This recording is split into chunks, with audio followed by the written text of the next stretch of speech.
Chairperson Aguilar, the webinar is now live. Thank you. Good evening, everyone, and welcome to the Planning Commission meeting for Tuesday, July 13th. In accordance with State of California Executive Order N-29-20, we are conducting this meeting by teleconference. Planning Commission and staff are participating from remote locations since the City Council chambers are closed. The public may watch the meeting live via Zoom and YouTube. Details for each of these options are available on the last page of the agenda. Public comments may be submitted via email to planning@newark.org. Please include the item number in the subject line and the phrase "for the record" if you want the email read aloud at the meeting. Emails must be received prior to the closure of public comment for each item. For those participating via Zoom, when we get to the item that you would like to speak on, please use the raise your hand feature and the administrative support specialist will turn on your microphone to speak at the appropriate time. Comments shall not exceed 5 minutes per speaker, including email comments that are read aloud, and must be consistent with current speaker rules and all applicable laws. Email comments that cannot be completed within 5 minutes will be read up until the 5-minute mark, and the remainder of the email will be submitted for the official record. The administrative support specialist will call roll for all of our votes tonight.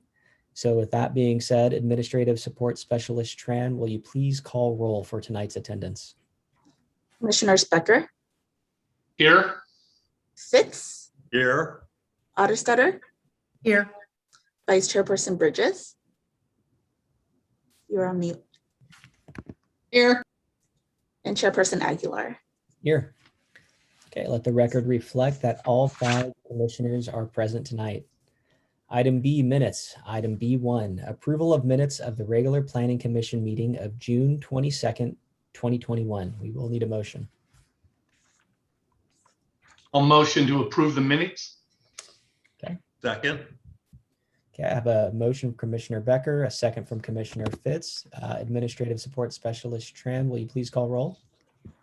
Commissioners Becker. Aye. Fitz. Aye. Otterstutter. Aye. Vice Chairperson Bridges. Aye. And Chairperson Aguilar. Aye.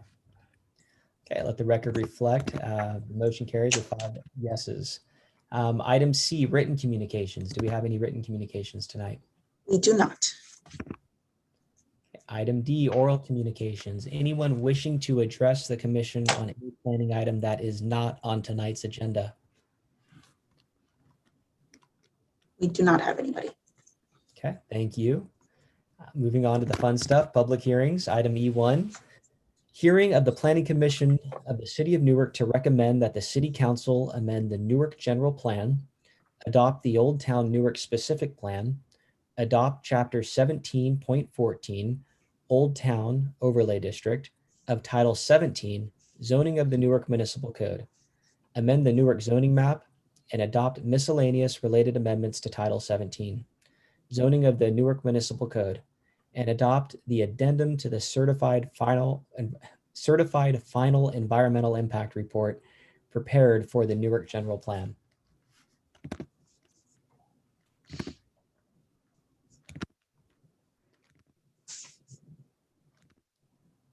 Do we have a presentation on item E1? Art, you're muted. Okay. Thank you, Chairman and Planning Commissioners.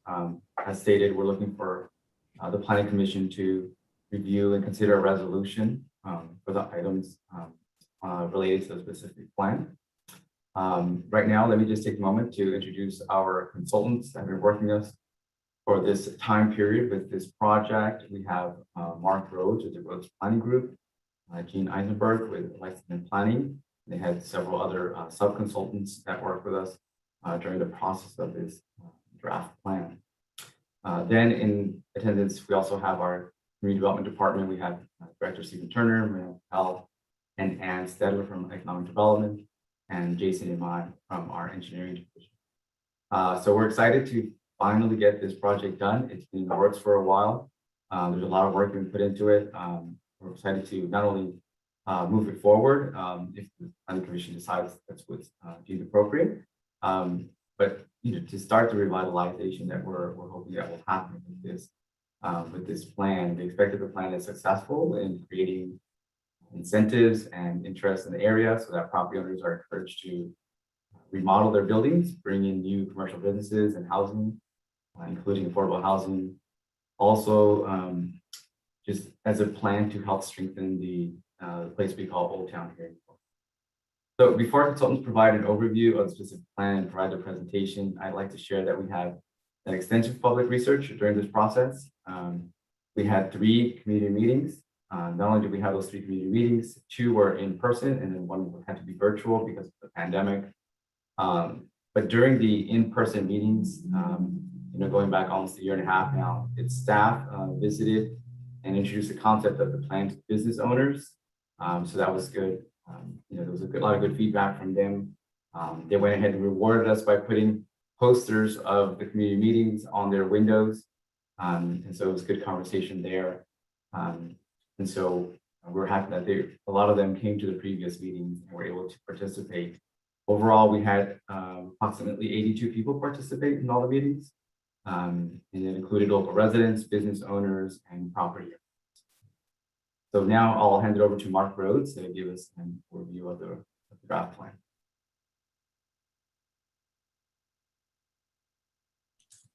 There we go. Old habits die hard. Thank you, Art. It's been a pleasure to work with you and the other staff here tonight. And I'm going to try to be relatively brief for the first portion of this slide deck so that Jeannie can spend a little bit more time on more or less the meat and potatoes. We were really excited to work on this project, and it's taken the time that it has because of COVID. Yet here we are.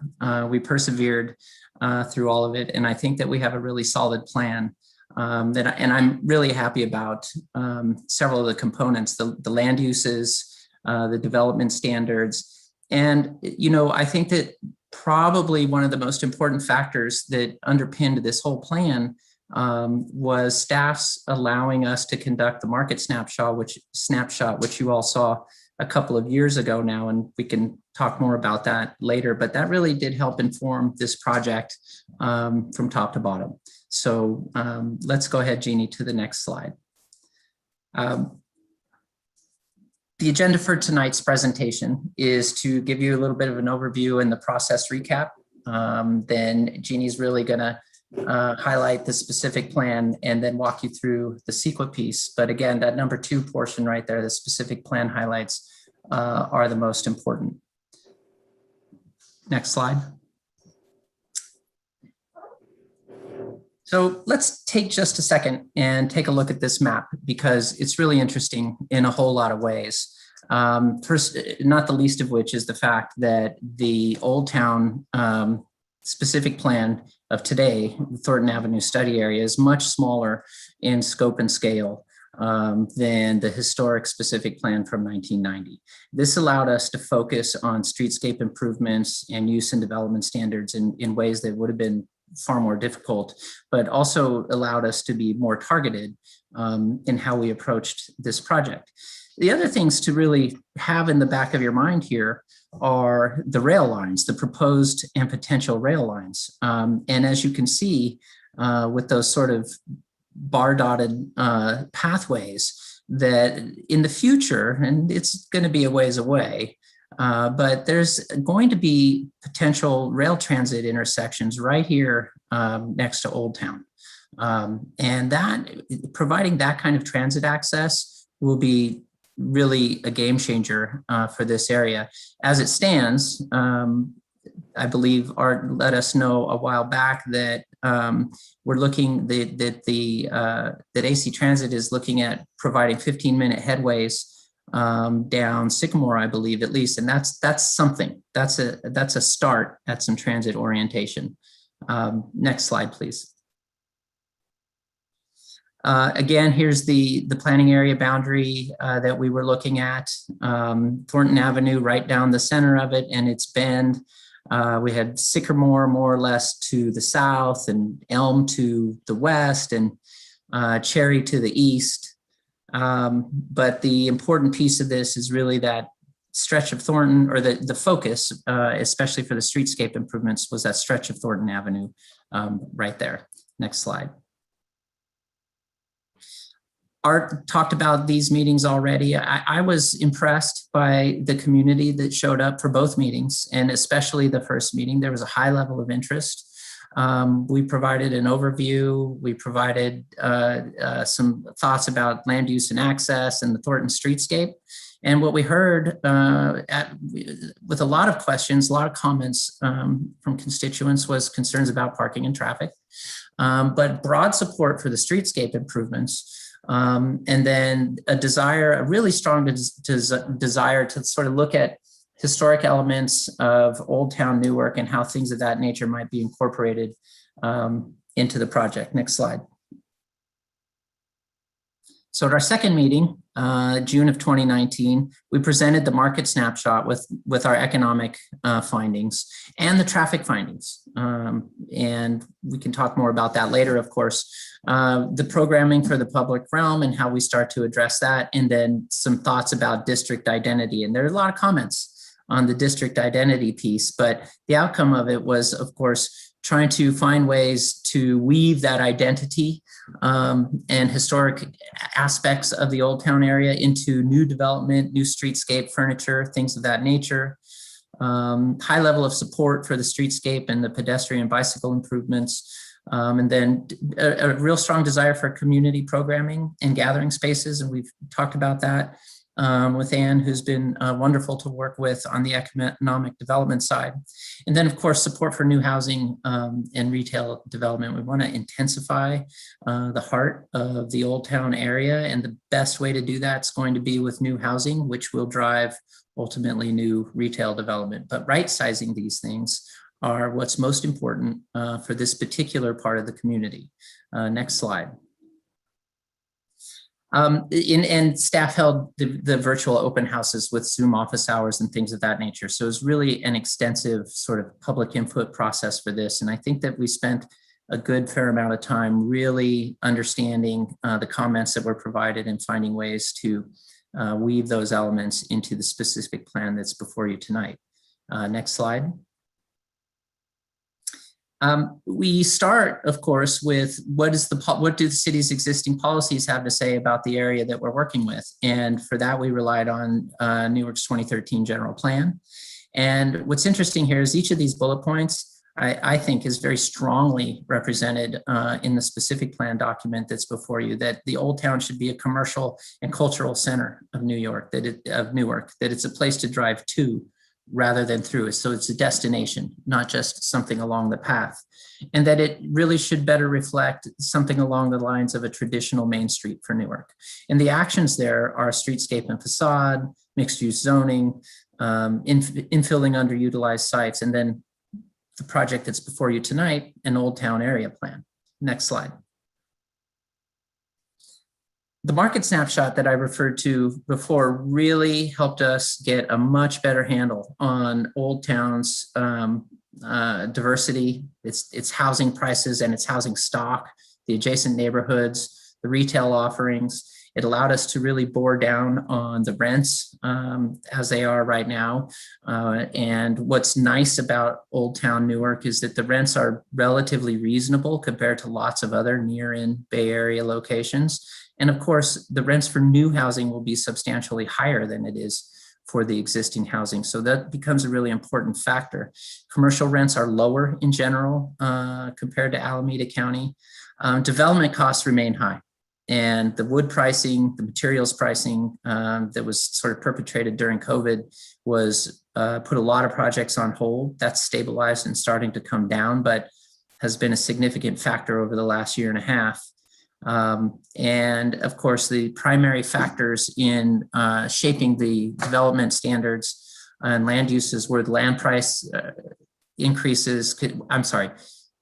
The significant factors in shaping the cost of development and the kind of the development that Newark Old Town can expect is affected by the land pricing and its increases, construction costs, and labor shortages. And the construction costs are just continue to be significant right now.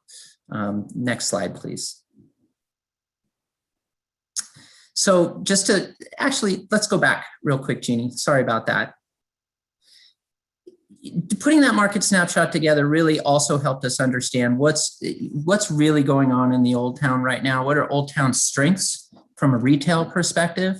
And what we found when we started to poke around was, I mean, it's not a surprise to any of you, but it was a little bit of a surprise to me in that there's food manufacturing going on here. And it's happening at the tortilla factory. It's happening at the chocolate place. There's lots of interesting places to get food down here. So these small, local, food-oriented businesses and ethnically oriented businesses really are a part of the heart of the Old Town area right now. And we think that, I think it would be a mistake to try to divert from that. Rather, the city can capitalize on that really and make that sort of the thing, if you will, for the Old Town, and that's reflected in the new use and the development standards. So let's go on to the next slide. The summary, what is this specific plan going to do primarily? It's going to implement new zoning regulations that we think better align with market conditions, create stronger opportunities for new housing and commercial development that's, like I said before, sort of right-sized to the neighborhood. It identifies programs to support investment in the community and really, most importantly, continued supply of affordable housing or keeping housing affordable by encouraging new development so that residents in existing lower cost apartments aren't pushed out from a gentrification perspective. And then the streetscape improvements. And in many ways, those are the heart of this specific plan document and are key, at least in our minds, to moving this forward in a way that is going to really become a beacon for new investment, this area of Newark. Next slide, please. So the vision here, and I'll read it because I think this is really, really good and provided us guidance through the process to revitalize Old Town Newark as a vibrant, mixed-use neighborhood with a strong sense of place, thriving retail and commercial businesses, a range of housing choices, very important, for existing and future residents, a streetscape that prioritizes bicycles and pedestrians, and public space that allows community members to gather with their neighbors. And the bones of these things are there. This specific plan helps really flesh those bones out. Next slide. And so the goals for the specific plan are to develop the sense of place. And again, that's consistent with the general plan goals, to enhance Thornton Avenue, to create, a more walkable, bikeable destination, to make it easier for surrounding residents to enjoy what's happening in Old Town, and to incorporate complete streets and green infrastructure enhancements. Probably all of you have tried to cross the street on Thornton down there north of Sycamore at some point in time, and that's a considerable challenge for anybody. We want to keep local community members in the neighborhood, not have them pushed out, with housing pricing that goes too steep. And again, this term right sizing, to align development standards with the neighborhood and the market expectations so that what's being asked for might actually, be feasible from a development perspective. And then to really strengthen the retail in the commercial core to make the Old Town an even more walkable destination for goods, services, and entertainment. And so with that, I'm going to go ahead and hand it over to my partner on this effort, Jean Eisberg, and walk you through the rest. Okay, thank you, Mark. So I will hit some of the highlights of the specific plan and the zoning and general plan changes, and then we can focus on questions that commissioners may have. So starting with really the framework of the plan in terms of land use, the plan does recommend changes to both the general plan in terms of land use changes, as well as to the zoning ordinance, map, and text amendments. And the big idea really is that the way it is now, the higher densities and heights are actually in these RM districts, the medium residential densities, so sort of a U shape to how density and height is articulated on the corridor, and we're recommending more gradual transitions. We have the highest heights and densities along that Thornton Avenue corridor, and then this more gradual transition down to the lower density areas to the north and to the south. The other key feature is that we're recommending consolidating the retail commercial in terms of new uses along Thornton between Sycamore and Olive. So really concentrating those ground floor retail requirements, allowing the tail ends of Thornton Avenue to be residential on the ground floor and not necessarily commercial. In terms of the amount of development we can expect, we're anticipating accommodating about 400 units on the corridor, and that's similar to what the general plan projected. And so when we talk about the CEQA document later, that's how we were able to prepare an addendum to the CEQA, to the general plan EIR, as opposed to a build out that was not anticipated in the general plan. So although many of the policies are different, the overall amount of residential development is about the same as what was previously analyzed under the general plan. What has changed is the amount of commercial floor area. Because we're anticipating more of a product where we've got residential only buildings or a residential over 1 story of commercial retail development, we're anticipating less commercial floor area than what was projected in the general plan. And so this map is just showing you an analysis of potential sites that could redevelop. That doesn't mean that these will necessarily redevelop or that sites that are not shown in this tannish color would redevelop, but it just gives us a sense of where that development can take place, and particularly on sites that are at least 10,000 square feet or 10,000 square feet when they're consolidated across contiguously owned property. So a key part of our analysis was to analyze what was physically feasible on a site based on existing zoning standards.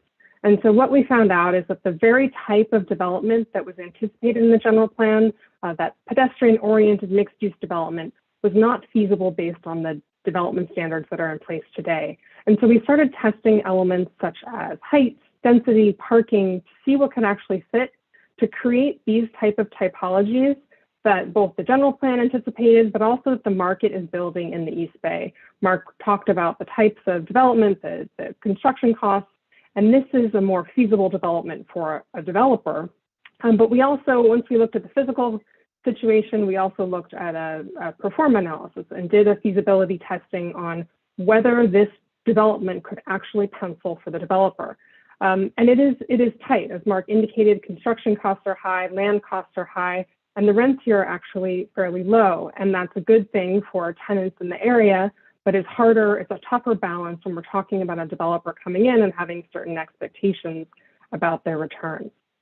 And so these are some examples of some site testing that we did on a couple different sites. This is the corner of Thornton and Magnolia. And this is what we used to help us identify the zoning standards that are proposed in the zoning ordinance amendment. And so this lists some of those amendments, and this is created in an Old Town overlay, a -OT, that gets added to the sites within the planning area in the zoning. And so this would get adopted at the same time as the general plan, or 30 days later as the ordinance goes into effect. And the zoning ordinance changes do a number of things. First is to expand the permitted uses, as Mark indicated, to really try to accommodate the type of small food manufacturing, custom manufacturing that helps stimulate the identity of the place and capitalize on the types of uses that we're already seeing in terms of food manufacturing. As I mentioned, the amendments modify the height limits, both higher in the CMU district, lower in the RM district. They reduce building heights adjacent to lower density uses, so that's the more gradual transition. Increase residential density in some cases, and reduce parking requirements to a minimum of 1.25 spaces per unit and a maximum of 2 spaces per unit. And so this allows the developer flexibility to determine what's going to work best for their tenants that they're trying to accommodate and attract, but also allows for potentially more feasible development because it reduces the cost of construction if a developer is not required to put 2 spaces per unit. We've also made some small adjustments to the open space requirements and the retail size requirements to be a little bit more permissive in terms of the ways that those regulations can be met. And then lastly, we've added design standards and guidelines to both create a little bit more consistency in terms of the look of and the appearance of new buildings, but also in terms of operational criteria around where's the back of house, where's the trash pickup, to make the street function a little better and be more pedestrian oriented and aesthetically pleasing. There are a number of other policies that I'll run through. First, in terms of affordable housing strategies, and this explores both ways to generate affordable housing within development projects, within potentially site acquisitions to allow for 100% affordable projects. It also explores ways to assist existing landlords, rehab existing buildings, and thinking about different ways to generate housing that's not necessarily subsidized, but is affordable by design, such as co-living and senior housing. Working with Ann Studler on economic development policies, as Mark mentioned, really trying to identify ways to support the sort of nascent food businesses.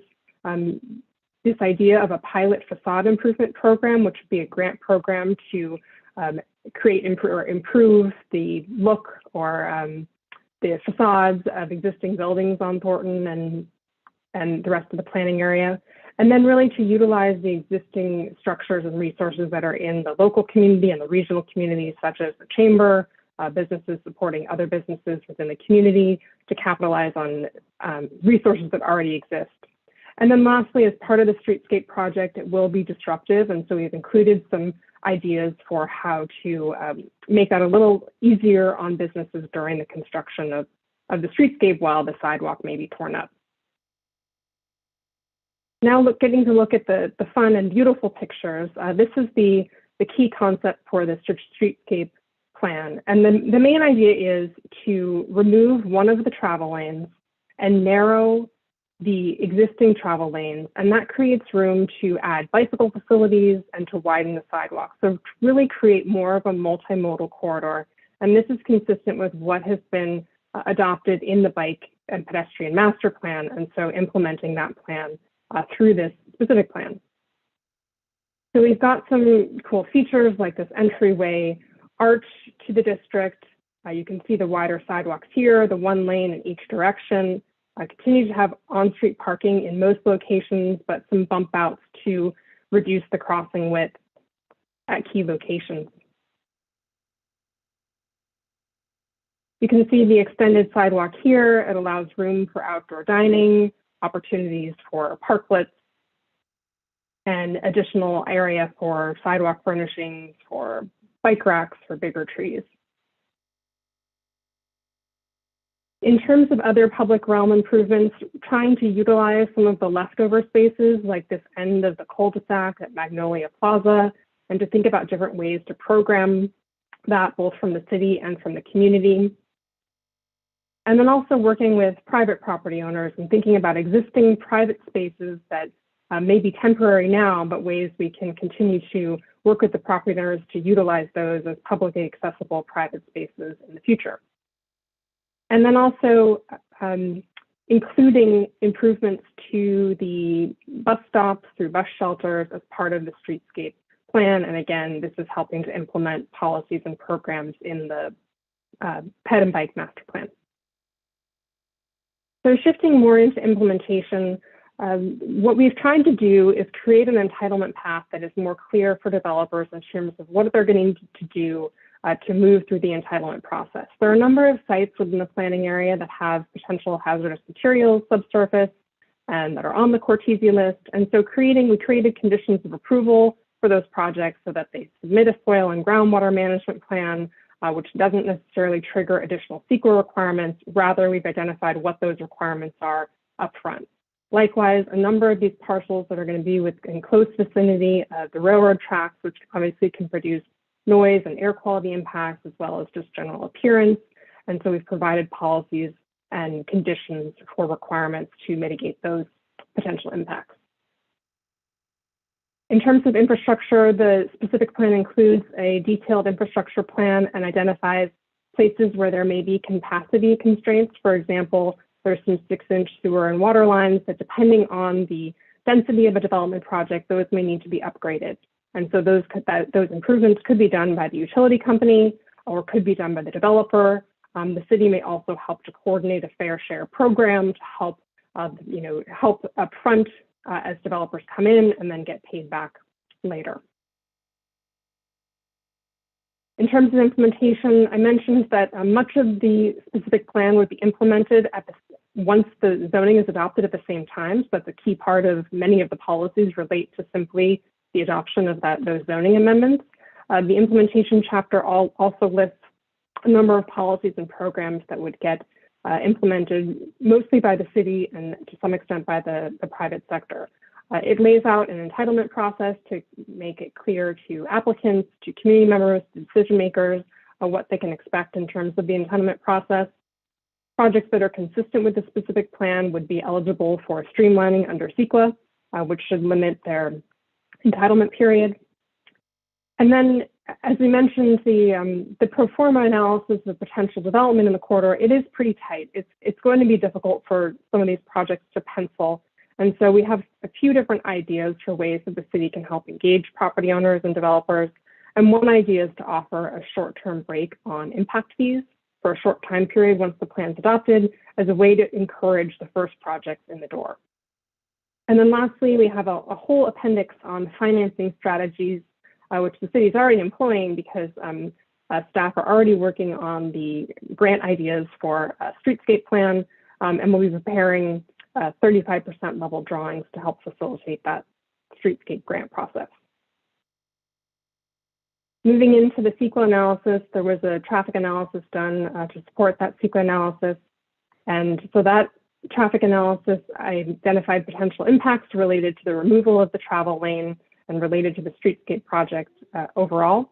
And so what that analysis found is that despite removing a lane, generally the through lanes wouldn't be affected in terms of level of service, but there may be some additional delay. So we found that we could remove 2 of the left turn lanes, which again allows room for the bike facilities, for the extended sidewalks, but that the left turn lanes at Ash and Sycamore should be maintained. And so that's what you see reflected in the Streetscape Plan proposed here. So wrapping up, in terms of CEQA, we did prepare an addendum to the general plan EIR, and that reviews all of the CEQA topics that were reviewed in the general plan EIR, as well as topics that have been adopted by the legislature since that time. And this addendum concludes that the specific plan would not result in new significant environmental effects or substantially increase the severity of previously identified effects. So in summary, what we are expecting is that this plan could help enable a stronger neighborhood serving retail destination, create new public realm improvements, as well as stimulate private development, and really create a place for the neighborhood to gather, to a place that retains its diversity in terms of cultural diversity and socioeconomic diversity, and that really capitalizes on pieces that make this identity, the identity of this place, really unique, and that includes its identity as a food destination. So that concludes our presentation, and we're happy to answer any questions. Thank you. Thank you. That was a fantastic presentation. We will bring it back to the Planning Commission for questions or comments before opening the public hearing.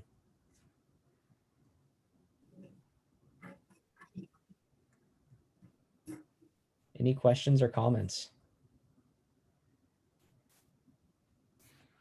Commissioner Becker? Yes, excellent, outstanding presentation, and a very, very thorough report as well. I was really impressed with it. Just a couple of things that were touched on. The reduction of parking is always a concern.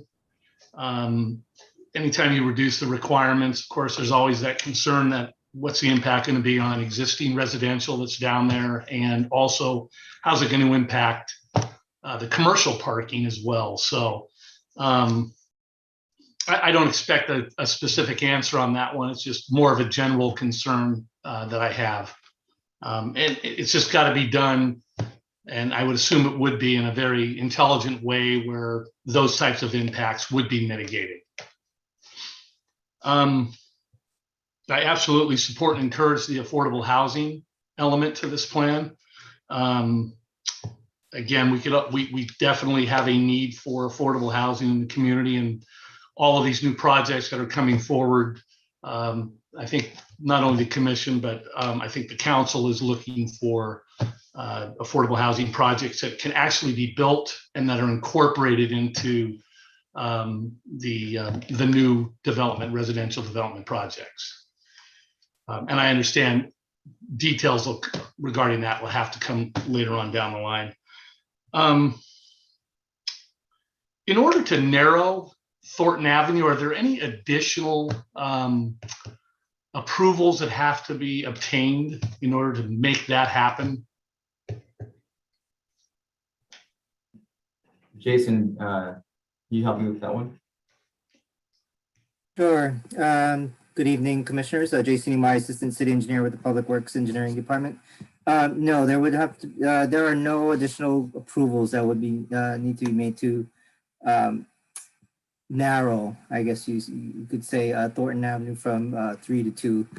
The traffic impact analysis provides the support for making that Great. application. Great, thank you. Mhm. And then I do support the changes in the height limits and basically the way they were revised. I think it makes for a better transition into the existing neighborhood. So I thought that was an outstanding change that was necessary. And then just a comment, I'll save my other one for after the public hearing.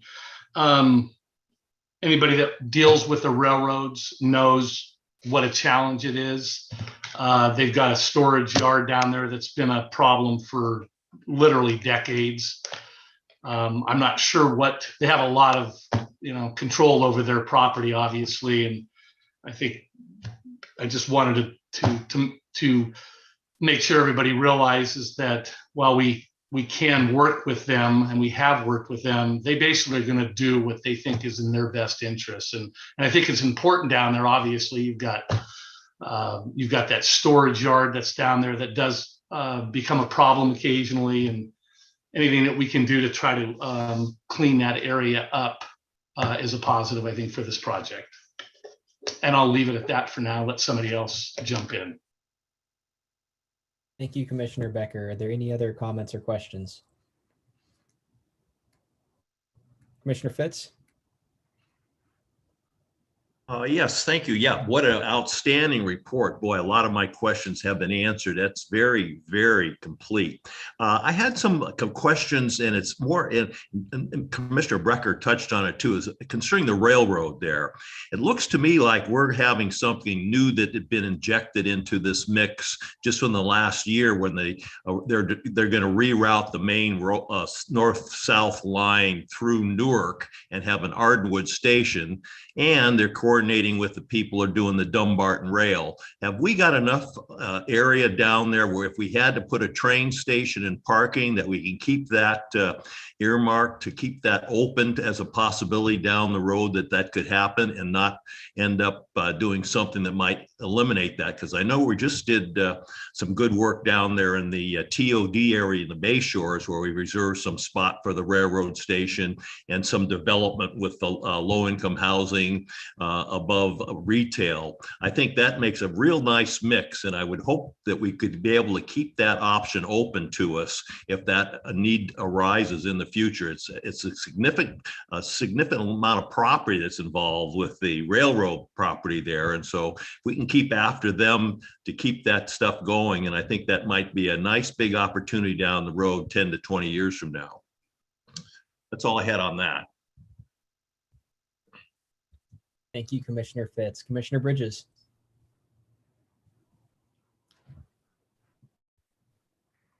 Commissioner Bridges, you're on mute at the moment.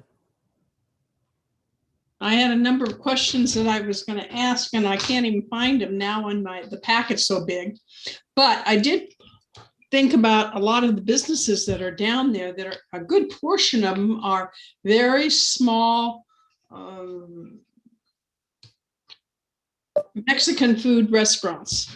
And when they were talking about keeping the idea of keeping the theme the same as the kind of food places that are currently here, is you were talking about improving those places or bringing different food places in. I don't think we don't we really don't have anything other than the prior,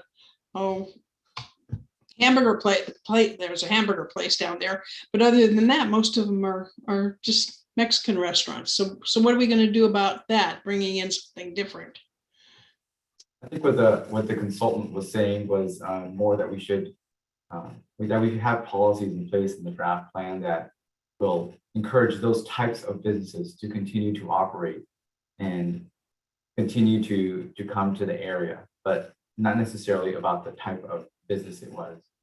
So the policies are really just incentivized keeping those types of businesses in the area.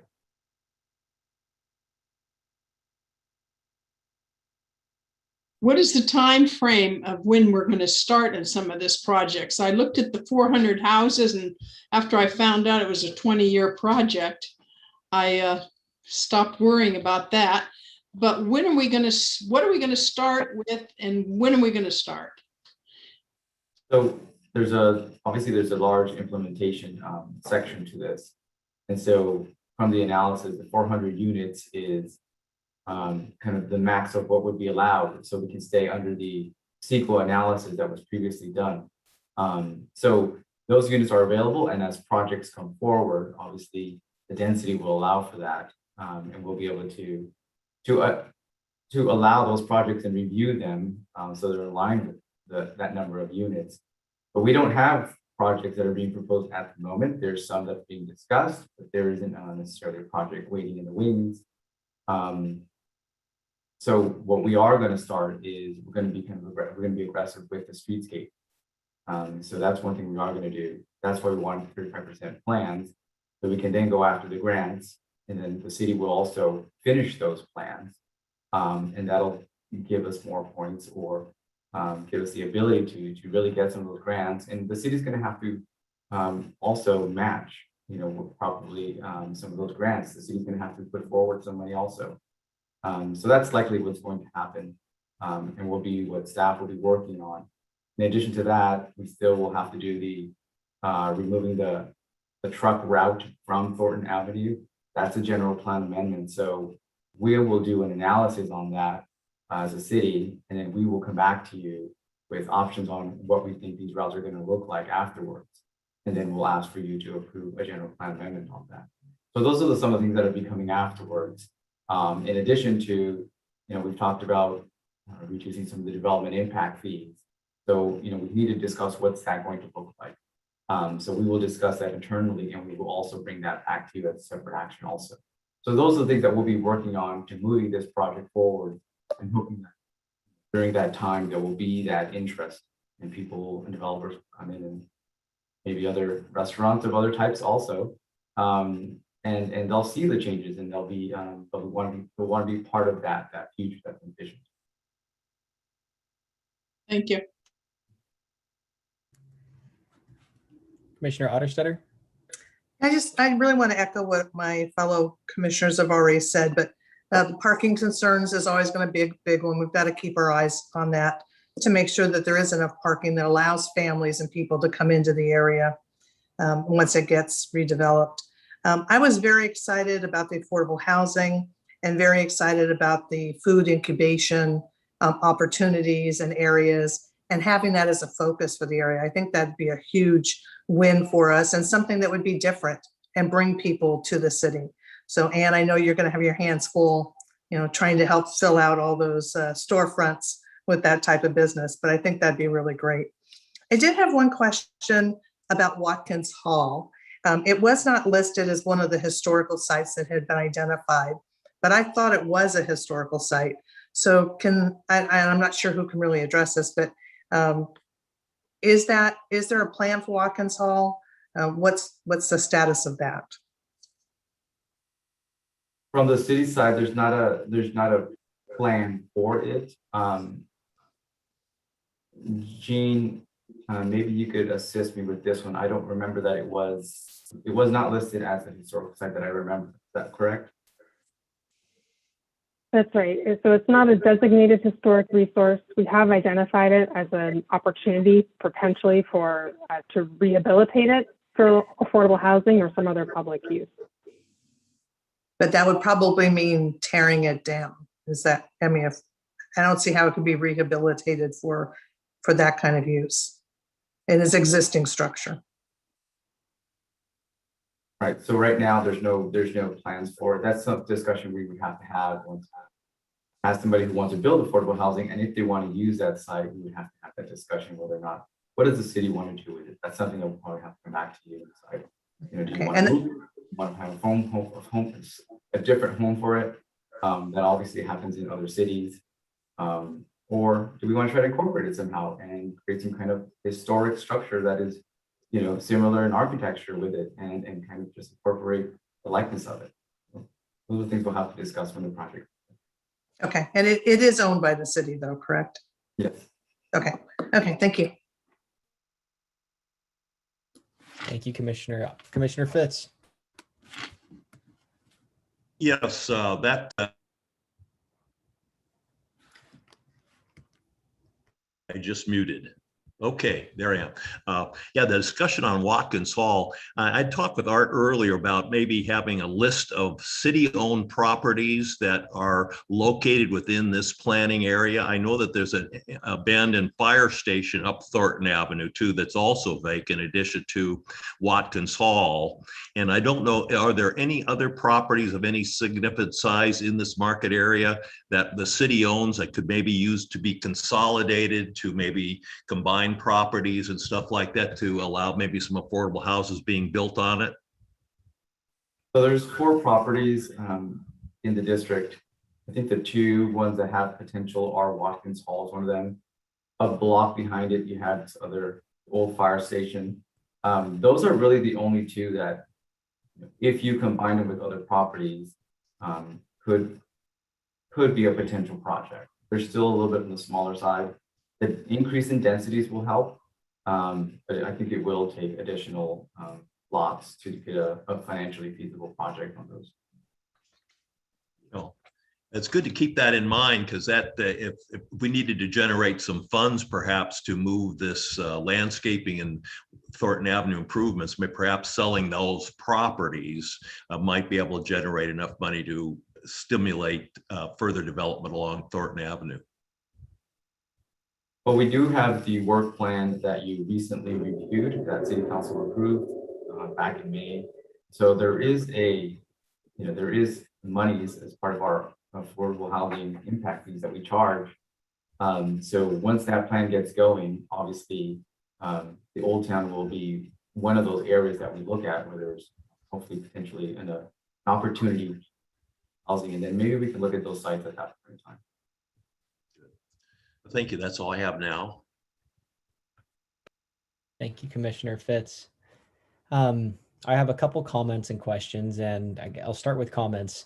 I think the specific plan has done a great job. I've had an opportunity, I think, to sit in on all but one of the meetings, whether they were in person or by teleconference, and hearing the community input, how that evolved, since 2019. I even think we had one in 2018, just kind of a preliminary study.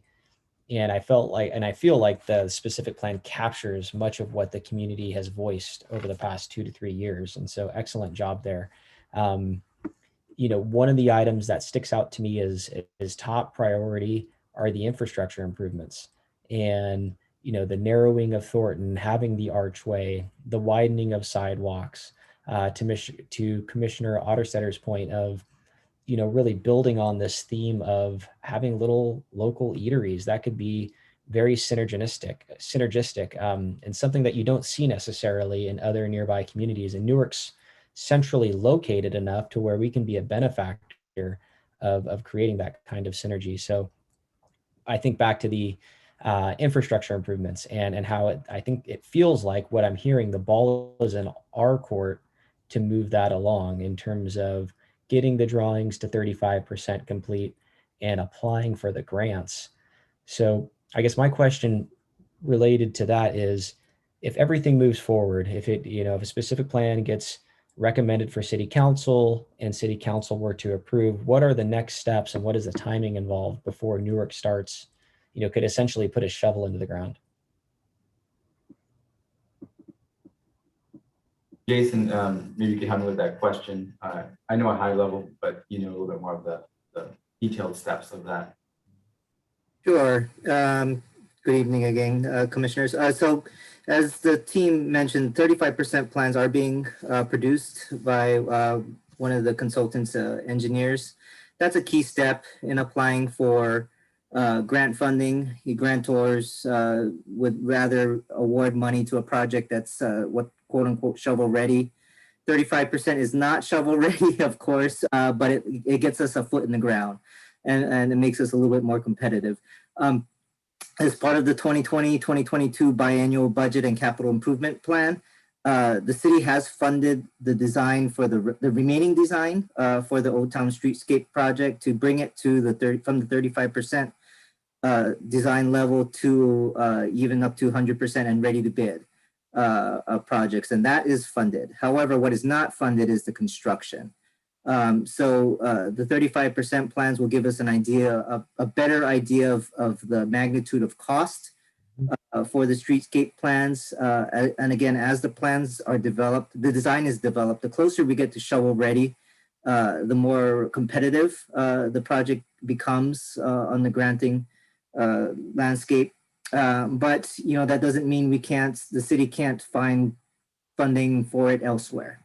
The new biannual budget effort starts in a few months. That could help. But this is, it's going to be a significant project because there are a lot of improvements to be made. Utilities are involved, relocation, and so on and so forth. So it really depends on when the city can secure the necessary funding for construction as to when we could anticipate shovels in the ground. But the design effort will be continuing. It's ongoing now, and it will continue to go on after the 35% plans are done. Fantastic. Okay, very helpful. And it for these types of projects, I get excited because we have an element of control, being the city. And I've referenced this in the past, but you see things like the dog park, and when we reinvest back into our city, the community loves it. It's a net win for everybody involved, for residents, businesses, everybody wins from it. And so, seeing an item like this on the biannual budget or the yearly capital expenditure, those are great items to see on that list because, again, I mean, it's a net win for everybody. And so I just wanted to address it today. Anything that we can do to keep that at the top of the stack in terms of priority and center focus, I think would be fantastic. So that was the comment I have for now. If there is no other further comments or questions, I will open it up for a public hearing.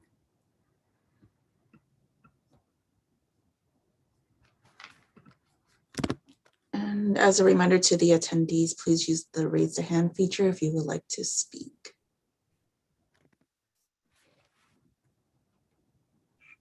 We do have one person, an attendee, you are.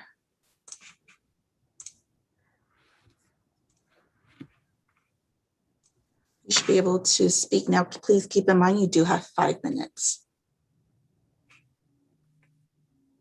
Hi, can you all hear me? We can hear you. Good evening. Good evening. Yeah, so I live in Carter Station. So not officially, I guess, part of this redevelopment, but definitely will be influenced. And I'm really excited about the buses running more often and the new food venues. Listening to this meeting tonight, learning that this was going to maybe take 20 years of development, I think I have 2 main questions. The first is, will there be a way for the residents to continue to be involved in shaping what it looks like over the next, I guess, 20 years? Will there still be like regular meetings to gather information about like how people are feeling? That's question 1. Question number 2 would be, I sent this to Art earlier, but I'll ask all of you. So Fremont has put together a climate action plan that seems like they want to be net zero as a city by 2045. So 20 years from now, that's like, roughly 2040. Will this whole development help Newark achieve some kind of net zero goal as well? Given that it's going to be a very long, extended process, maybe it's good to start thinking about how that could be built into it at this point. And those are my 2 questions. Thank you. Thank you, Yu. We'll bring those back to staff and consultant. Yes, so assuming the plan goes forward and the planning commission recommends approval from the city council, as projects come in, there'll be some kind of entitlement process. So yes, there'll be some public input opportunities as those come along. In addition, as we look for grants and make some of these improvements, and that's for funding from the city, those will be other opportunities to hopefully support some of these projects as we move forward. So it'll be an ongoing process. I know there's also been a discussion about parking in the past in some of them. And we've also said that, if their parking is going to be monitored closely, we're hoping that this area is incentivized and development does come forward as envisioned. But we will be monitoring it, and there will be other maybe amendments in the future if we think that parking becomes an issue. If we need to identify properties that are likely to be like a city parking lot or other improvements. So those will all be opportunities for public input.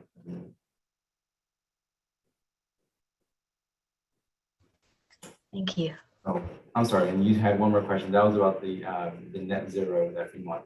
I haven't actually had an opportunity to look at their program. I'll be doing that and taking a look at it closely.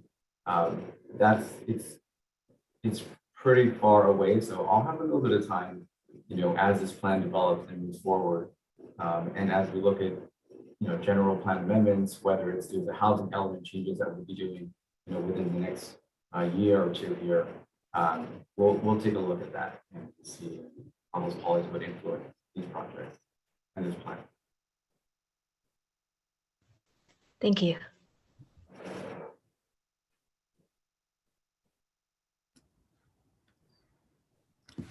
Thank you, Yu, for your questions. And Ms. Trend, is Yu still on the line? Yes, I can change her back to a panelist. I just want to make sure we addressed your questions appropriately if you had any others. You should be able to unmute yourself if you have any further questions. Let's see. Those are the 2 biggest ones. I don't want to take up too much time, but yeah, I sent a whole email to Art that I'm sure he's going to address with staff. Like things like other than businesses, it would be great if we could have like some kind of, I guess this could be a business, like a place for kids to go after school. Because apparently right now a lot of kids after school hang out at the Starbucks, which is not a bad place, but it'd be nice to have a place where there are like tutors or somebody who could like watch them or like help them with their schoolwork.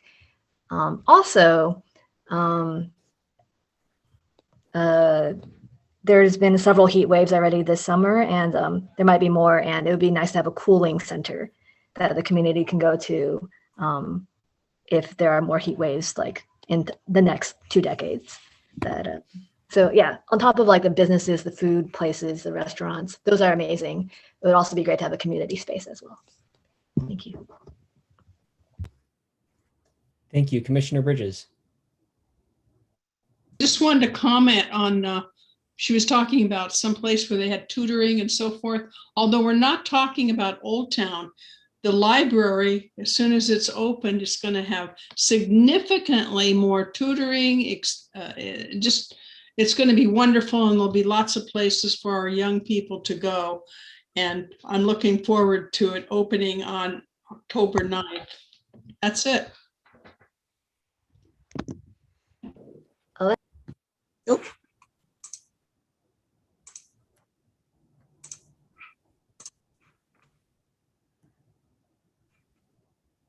Sorry, I just wanted to say thank you. That's all. That's good news. I didn't know that. Thank you, Yu. We appreciate your comments, and just to confirm, your your email was shared. We did have an opportunity to review it, and some very wonderful comments relating to just kind of, I recall the part about just having some shade, just thoughtfulness in that regard. All of that I think is, and hopefully will be contemplated as we review and look at projects moving forward. Maybe Thank we you all very much. require larger trees be planted. I should add it's not part of the climate action plan, but there are complete street elements that will be implemented into the streetscape plan that will encourage pedestrian activity, increase bicyclists. And then in addition, the goal is to implement a green infrastructure, which will treat stormwater runoff with infrastructure on the streets. So not necessarily part of a climate action plan, but there are items in the plans for the streetscape project that will address environmental concerns.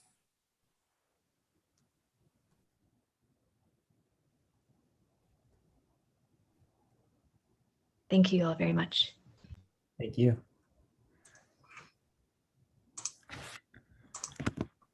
Is there anyone else wishing to speak for the public hearing during the public hearing process?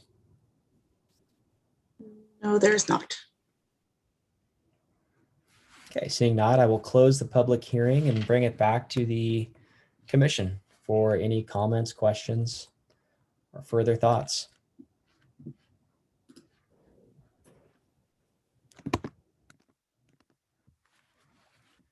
I do have one more question. And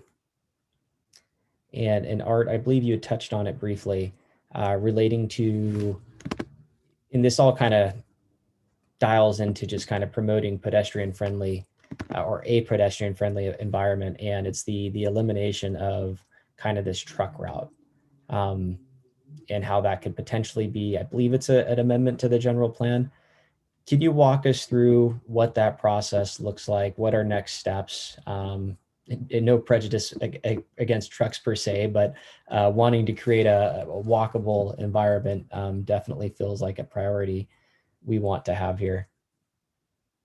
Yes, that's one of the recommendations of the plan. Obviously, it's not desirable to have large trucks going through this area when you're trying to make it very pedestrian friendly. So we are internally having discussions. We've had one meeting already, and we're discussing what the process is going to be. We haven't put it in place just yet, but it will likely involve, assessment of the area, other routes that can be potential for those trucks if they do not use Thornton. What is the implementation from the enforcement side? And also, we're going to have an outreach program as part of that, to our business communities who are affected by it, mainly along Central Avenue. Some of the businesses out there. Obviously, there's businesses that outside of the city use it because they're using it as a cut through to go to I-84 from I-880 to 84. But we're going to be concerned and do the outreach program for our businesses here that are, again, mostly located around Central Avenue. So we'll do that process, give them some input, and kind of work with them so they're aware and not caught by surprise. And then bring something forward. Everybody's okay with it. Thank you.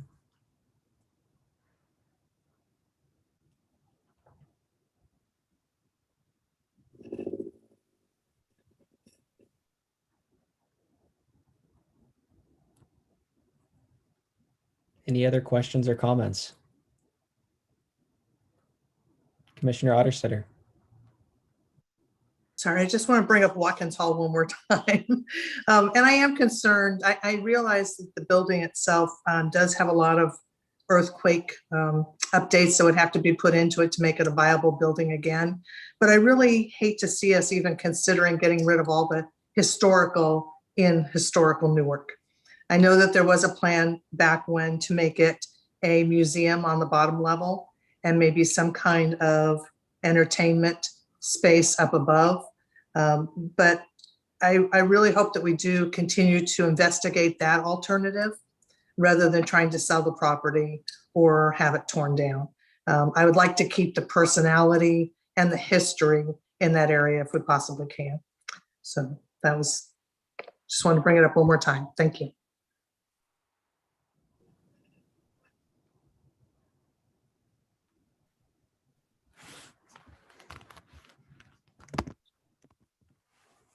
Commissioner Fitz. Yes, well, Commissioner Fitz, I think you muted yourself on accident there. it's got a hair trigger on my mouse here.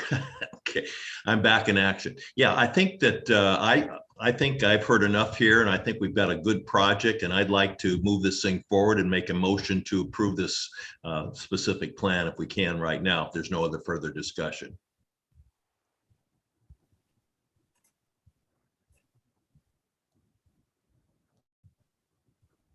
I'll make a second to behind Commissioner Fitz to move forward with the specific plan and recommend for City Council approval.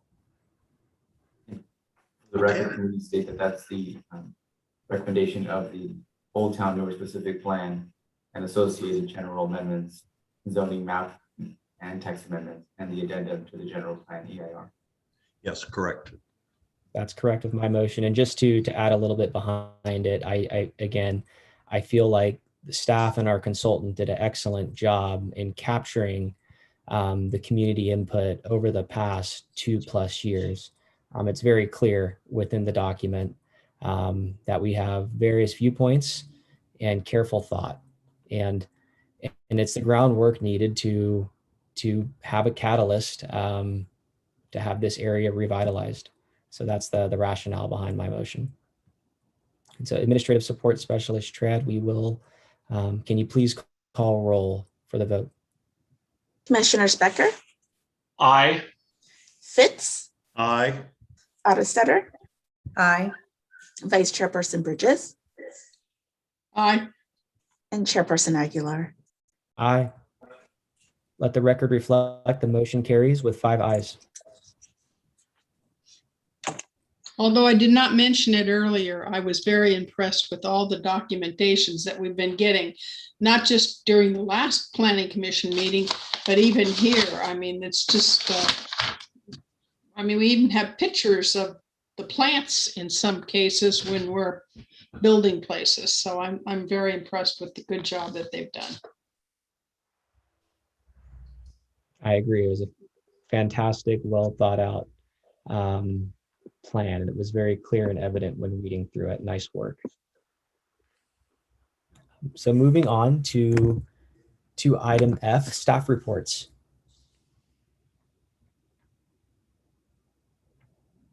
Muted. No staff reports tonight.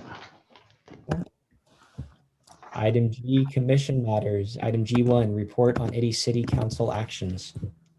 Thank you, Chair Aguilar. Again, Stephen Turner, Community Development Director, and there's no particular actions to report out from City Council. However, Council will be considering the new Park Place specific plan actions at the regular meeting next week on July 22nd. And so we encourage you to attend and watch the proceedings for that important project. And of course, Planning Commission's recommendation will be forwarded to City Council for their consideration. No other items to report out. Oh, actually, except I will make one quick sort of response to Commissioner Bridges' statement regarding the library opening. The library hasn't given us a definitive timetable for their opening. There's a number of purchases and build out of the interior spaces that need to happen before the library is open for programming and for services.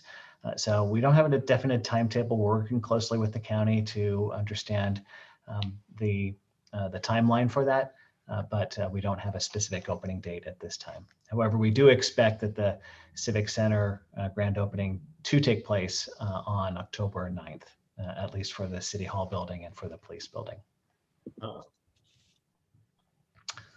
And no other items to report out. Thank you. Thank you, Mr. Turner. Okay, before we adjourn, I'll bring it back to the commission for any final comments. I'm going to go in order on my screen here. Commissioner Bridges. Tonight. Okay, Commissioner Fitz. Yeah, I just had a question. When will we have another planning commission meeting? Do we have anything on the next couple of agendas? I'm going to look to Art. I'm not aware of any definitive schedule for our next meeting. I know we have a couple projects that we are looking forward to bringing to the Planning Commission soon, likely in August. But Art, I don't think we've identified specific dates for those items yet. Is that correct? No, we have not identified anything, at least for the next meeting. That's what I can tell you. Okay. We are working obviously on some of those bigger projects that you discussed, like the FMC Willow project, the transit station, all those, that's moving forward. Doing a lot of work on that, but it's not ready for you yet. So at the moment, I don't have anything scheduled. Yeah, we are looking forward to bringing forward the Timber Street Affordable Housing Project and possibly a hotel project out off of Ballantyne Road. But again, we haven't set specific dates for that. So it's likely that the first meeting in August, we will not have a planning commission meeting, but stay tuned. We'll keep you updated about the second regular meeting in August. Great, thank you. Commissioner Otterstetter, Nothing for me. Thank you. Commissioner Becker. Nothing further this evening. Nothing for me either, other than staff and staff. Thank you for your continued hard work. It doesn't go unnoticed. Other than that, everybody have a great night and remainder of the week. Meeting is adjourned. Thank you.